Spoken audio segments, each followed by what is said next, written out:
True life in God के दैनिक podcast में आपका स्वागत है, जहां हम अपने समय में ईश्वर की आवाज सुनते हैं। हम उन्हें सचमुच जान पाते हैं और उनके साथ एक और भी निजी रिश्ता बना पाते हैं। एपिसोड 101 20 सितंबर 1989।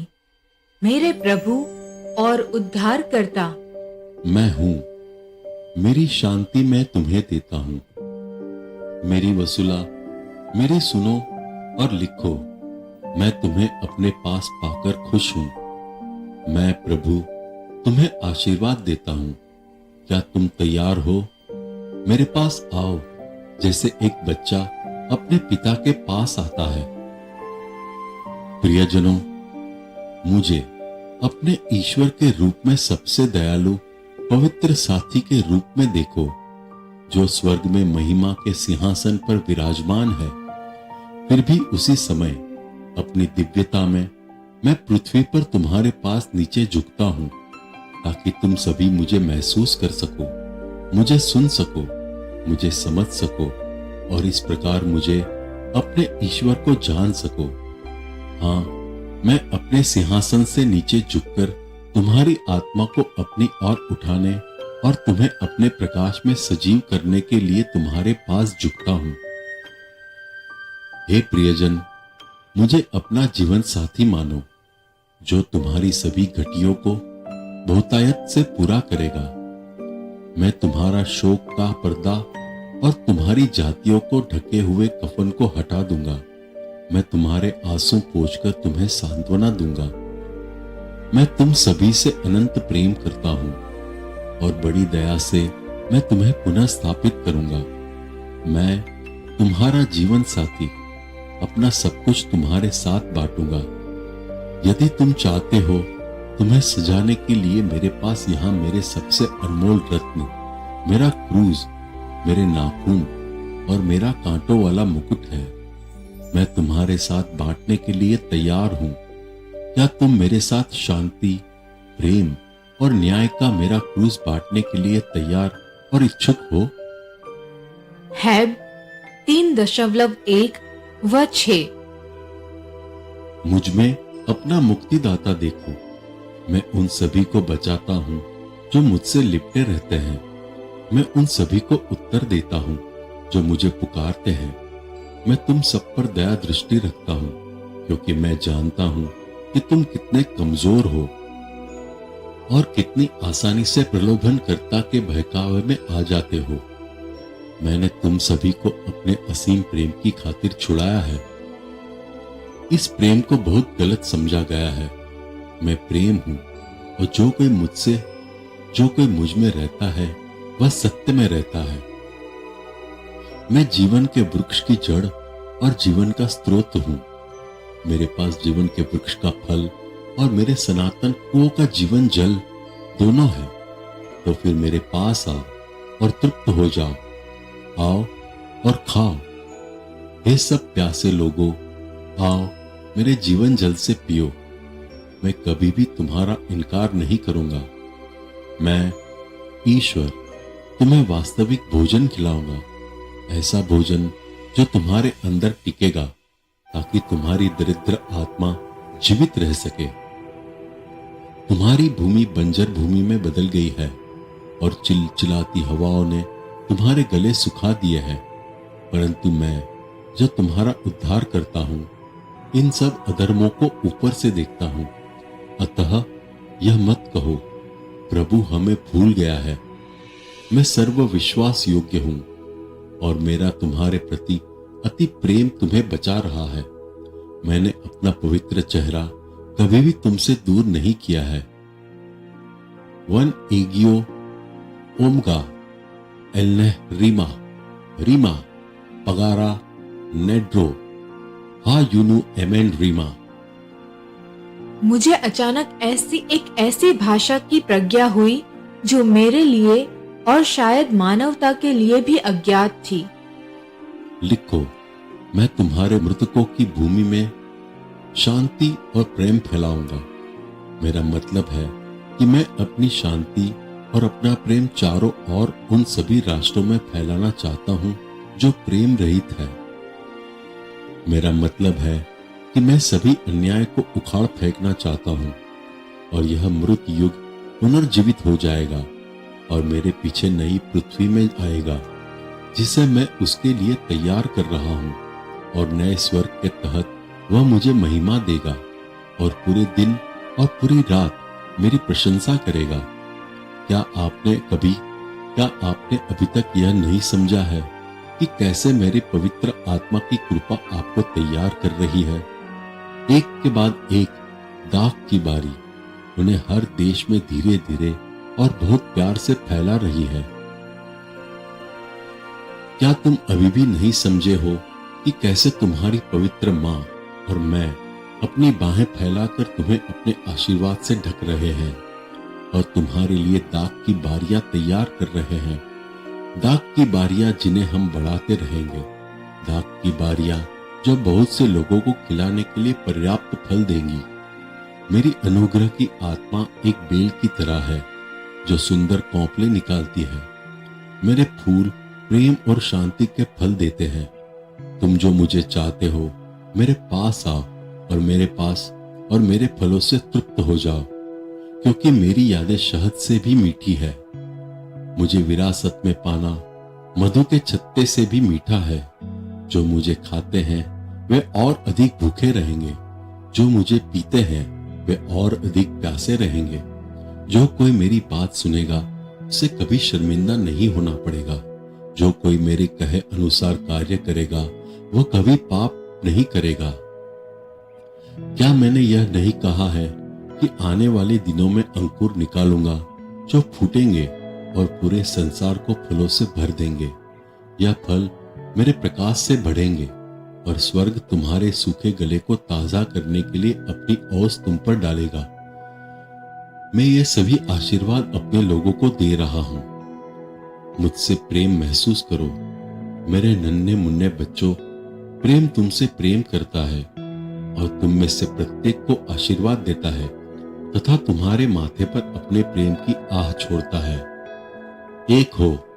बाद में, मेरे प्रभु, आप जीवन और प्रेम के वृक्ष की जड़ है और अपने फल से आप हमें अनंत जीवन दे रहे हैं। धन्य हो। आपके पत्ते जो कभी मुरझाते या सूखते नहीं हैं, वे शुद्ध सफेद सोने से बने हैं और उनसे एक उज्जवल प्रकाश निकलता है। मैं आपकी आराधना करती हूँ, आशा करती हूँ, विश्वास करती हूँ और आपसे प्रेम करती हूँ। कृपया उन लोगों को क्षमा करे जो आपकी आराधना नहीं करते, आशा नहीं करते, विश्वास नहीं करते और आपसे प्रेम नहीं करते। हे इमानुएल, हमारी देखभाल करो। मैं आपको आशीर्वाद देती हूँ। आप जो रातों के दौरान मेरे सलाहकार हो, मुझे निरंतर प्रार्थनाओं से भरते हो, मेरे लिए प्रार्थना करते हो। मुझे पता है कि आप मेरी आत्मा को नहीं छोड़ेंगे, क्योंकि आप हमें अपना जीवन पथ दिखा रहे हो। हमारा हाथ आपके हाथ में है। हमें अपने प्रेम में बचाओ। आप नए स्वर्ग और नई पृथ्वी को देखने की हमारी आशा के स्तोत्र हो। प्रभु, मैं जीवन की वृक्ष की जड़ हूँ और मुझसे ही अनंत जीवन निकलता है। फूल, शास्त्र पढ़ो। यीशु का मतलब है कि मैं पवित्र बाइबल को यादृच्छिक रूप से खोलती हूँ और मैं वही पाती हूँ जो वह चाहते हैं कि मैं पढूं। मैं इसाया 40:9 से खोलती हूँ। इसे पढ़ें और लिखें। हे सियोन के पास आनंदित दूत, ऊंचे पहाड़ पर चढ़ जा, ऊंचे शब्द से जय जयकार कर। हे यरूशलेम के पास आनंदित दूत, बिना डरे जय जयकार कर। यहूदा के नगरों से कह, तुम्हारा ईश्वर यहाँ है, तुम्हारा नया यरूशलेम निकट है। मैं ईश्वर इस युग में मुर्दों पर ठोकरें खाता हुआ अवतरित हो रहा हूँ। मैं जिस बात से डर रहा था वह सब सच हो गया है। मैं न तो विश्वास, न आशा, न प्रेम पाने के लिए उतरता हूँ, और मेरे मेमने जिन्हें मैंने अपने हरे भरे चरागाहों में चरने के लिए छोड़ दिया था, मैं उन्हें भूखा और शोकग्रस्त पाता हूँ। मलबे के बीच रहते हुए कुछ आश्रय और कुछ भोजन खोजते हैं, लेकिन कुछ नहीं पाते। आशा के साथ वे पत्थर पर पत्थर उठाते हैं और एक टुकड़ा या शायद एक बीज की तलाश करते हैं जिसे वे बो सके, लेकिन एक टुकड़ा या बीज के बजाय उन्हें बिच्छू मिलते हैं जो उन्हें डंक मारने और अपने विष से भरने के लिए तैयार होते हैं। मेरे मेमने शहर से शहर भटकते हैं और केवल उस चीज के अवशेष को खोजते हैं जो कभी एक महान शहर था। हाँ, मैं बात कर रहा हूँ यरूशलेम, लेकिन केवल कुछ ही मुझे सुनने के लिए तैयार है। मैं अपने प्रत्येक चरवाहे को उसके नाम से पुकारता हूँ, परंतु बहुत कम लोग मेरी आवाज सुनते हैं। मैं उन्हें मृत शब्दों से भरा हुआ देखकर घुटता हूँ। मेरा दम घुटता है। मेरी बात सुनो बेटी, मैंने तुम्हें सही कारण की सेवा करने के लिए बुलाया है। मैंने तुम्हारा हाथ थाम लिया है और तुम्हें गवाही देने के लिए तैयार किया है। मैंने तुम्हें सत्य दिखाया है और मैंने तुम्हारी आंखें खोल दी है ताकि तुम देख सको कि मैंने किसे पतरस की कुर्सी पर बैठने के लिए चुना है और किससे मैंने एक बार कहा था, तुम पतरस हो और इस चट्टान पर मैं अपना चर्च बनाऊंगा और अधोलोक के द्वार इसे कभी रोक नहीं सकेंगे। मैं तुम्हें स्वर्ग के राज्य की कुंजियां दूंगा। जो कुछ तुम पृथ्वी पर बांधोगे वह स्वर्ग में बंधा हुआ माना जाएगा। जो कुछ तुम पृथ्वी पर खोलोगे वह स्वर्ग में खुला हुआ माना जाएगा। मैंने इस व्यक्ति को यह अधिकार दिया था और आज आप उसे उखाड़ फेंकने और उसके चरवाहे की छड़ी चुराने की कोशिश कर रहे हैं ताकि आप झूठ और बुराई के राजदंड के साथ शासन करो। पतरस, मेरे मेमनों के पतरस, मेरे प्यारे चरवाहे, मैं जानता हूं कि इस कृतज्ञ और विश्वासघाती पीढ़ी के लिए आपका दिल कैसे फटता है और खून की नदियां बहती हैं। मैं जानता हूं कि उन्होंने आपकी आंखों को आंसुओं के झरने में कैसे बदल दिया है। मैं जानता हूं कि आपके कितने भाइयों ने आपकी ओर से मुंह मोड़ लिया है। ये है मेरे प्रियजन, वे चरवाहे जो कुछ नहीं जानते, कुछ महसूस नहीं करते। वे सभी अपने अपने रास्ते चलते हैं, प्रत्येक अपने हित के पीछे। प्रज्ञा की जगह मूर्खता की सेवा करते हैं, दीनता की जगह वासना, आज्ञाकारिता की जगह अवज्ञा। मैं अपने क्रूस से विश्व में रहने वाले सभी लोगों को देखता हूं और मैं तुम लोगों को जो अनेक राष्ट्रों के लोग हैं बता रहा हूं कि शीघ्र ही वह घड़ी तुम्हारे पास आएगी। समय लगभग पूरा हो चुका है और वह दिन अधिक समय तक नहीं रहेंगे जब तुम अपनी रातें रोते हुए गुजारोगे।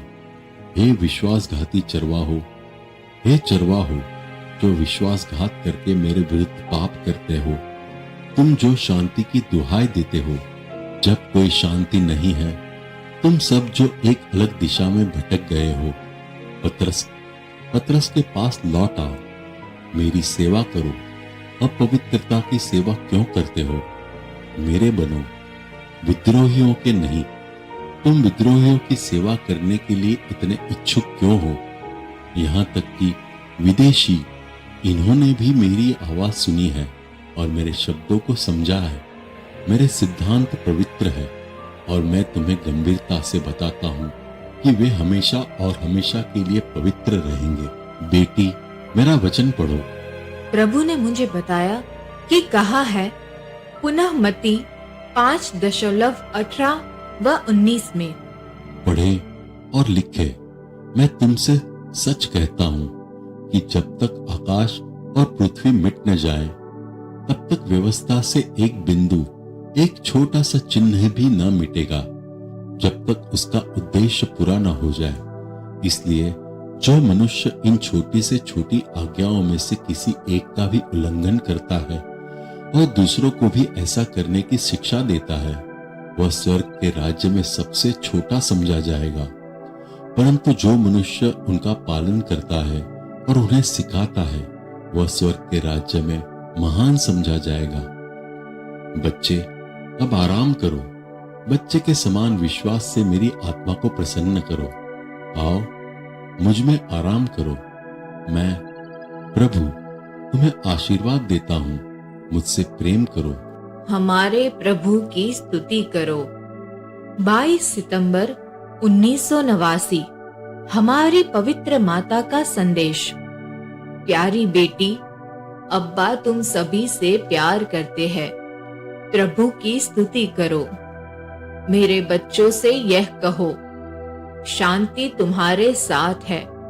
मेरे बेटों और बेटियों, अपने आप को खोलने की अनुमति दो ताकि यीशु तुम्हारे दिल में प्रवेश करे और तुम्हें चंगा करे। मेरा आज का संदेश आपको याद दिलाएगा कि यीशु कौन है। यीशु ही सबका स्तोत्र है।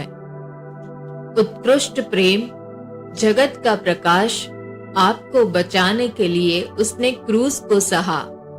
इसकी शर्मनाकता की परवाह न करते हुए वह नम्र और विनीत है। आओ और उसे अपना ईश्वर स्वीकार करो, क्योंकि उसे स्वीकार करना ही पूर्ण सद्गुण है। उसे महसूस करो, उसकी पवित्र उपस्थिति को महसूस करो। उसे अपने बीच गिनना सीखो। हमें ये कहना सीखो। अपनी प्रार्थनाओं के बीच में उसे मत भूलना। उसे लगातार अपने हृदय में रखो। उसे अपने हृदय में बंद रखो। हमारे संदेशों को धमकी के रूप में न ले। हमारे संदेश प्रेम और शांति के संदेश है, जो ईश्वर की असीम दया से निकलते हैं। कुछ भी कहने से पहले, अपने होठों को खोलने से पहले विचार करके ईश्वर को प्रसन्न करो। अपने होठों को आपको दोषी न ठहराने दो। जो कुछ भी तुम कहते हो उसे यह साबित करने दो कि तुम पवित्रता, समर्पण और शुद्धता की भावना के साथ ईश्वर की संतान हो। सही कारण की सेवा करने के लिए उत्साहित बनो। आज मैं तुमसे यह प्रश्न पूछूंगी। तुम जो मुझे सुन रहे हो, क्या तुम अपने पड़ोसी से अपने समान प्रेम करते हो? मैं तुम्हें याद दिलाना चाहती हूँ कि अपनी कमजोरी में भी तुम पूर्णता प्राप्त कर सकते हो। यदि तुम स्वयं को प्रभु के द्वारा निर्देशित होने दो, प्रतिदिन स्वयं को उसके हवाले कर दो। बिना किसी भय के उसे अपनी इच्छा अर्पित करो। वह तुम्हारी क्षमता जानता है और कभी भी तुमसे ऐसी कोई चीज नहीं मांगेगा जो तुम्हें नुकसान पहुंचा सकती है। प्रार्थना करके अपनी आत्माओं को उन्नत करो। पवित्रता में बढ़ो। उस प्रेम में बढ़ो जो ईश्वर तुम्हें इतनी प्रचुरता से दे रहा है। विद्रोही की कभी न सुने। अपने हृदय में शैतान को प्रलोभन देने के लिए कोई खाली स्थान न छोड़ो। केवल विश्वास, आशा और प्रेम में बने रहो। इनको अपने हृदय में भरने वाले फल बनने दे। ईश्वर आपके बीच में है, जो आपकी आत्मा को वह सब प्रदान करेगा जिसकी उसे कमी है। प्रभु की दाख की बारियां बढ़ेगी और उनमें इतना फल लगेगा कि हजारों लोग तृप्त हो जाएंगे। सृष्टिकर्ता आपको प्रेम के नए युग में प्रवेश करने के लिए तैयार कर रहा है। अपने सृष्टिकर्ता को अपना पवित्र साथी और अपना मित्र माने। पिता आपके जीवन साथी, आपके मुक्तिदाता, आपके सलाहकार, प्रभु की उनकी दयालु पुकार के लिए स्तुति करे, क्योंकि वे कहते हैं, मैं अपनी पुकार को बढ़ाऊंगा और उसे कम नहीं करूंगा। मैं अपने बच्चों को अपने निकट लाऊंगा और अपने हाथों से उनका पोषण करूंगा। मैं अपने नियम को उनके हृदय में रखूंगा और वे मेरे प्रेम में बने रहेंगे और आश्रय पाएंगे। मैं उन्हें सांत्वना दूंगा जैसे मैं उन्हें वापस अपनी ओर सत्य की ओर ले जाऊंगा। मैं उन्हें वास्तविक भोजन की ओर आकर्षित करूंगा। वे दिन समाप्त हो जाएंगे जब कोई आशीर्वाद स्वीकार नहीं किया जाएगा। मैं मृतकों को ढकने वाले कफन को खोलूंगा और अपने प्रकाश से उन्हें पुनर्जीवित करूंगा। प्रेम आपके पास प्रेम के रूप में लौटेगा और आपके बीच रहेगा। हमारे संदेशों पर ध्यान लगाओ और हमारे संदेशों को जियो। सुरक्षित महसूस करो क्योंकि हम आप सभी के साथ हैं। मैं आपको और आपके परिवारों को आशीर्वाद देती हूँ, प्रार्थना करती हूँ और मैं आपके साथ प्रार्थना करूंगी। आओ बेटी। आपने अभी अभी true life in God podcast सुना है। कल हम फिर एक नए एपिसोड के साथ आपसे मिलने के लिए उत्सुक हैं।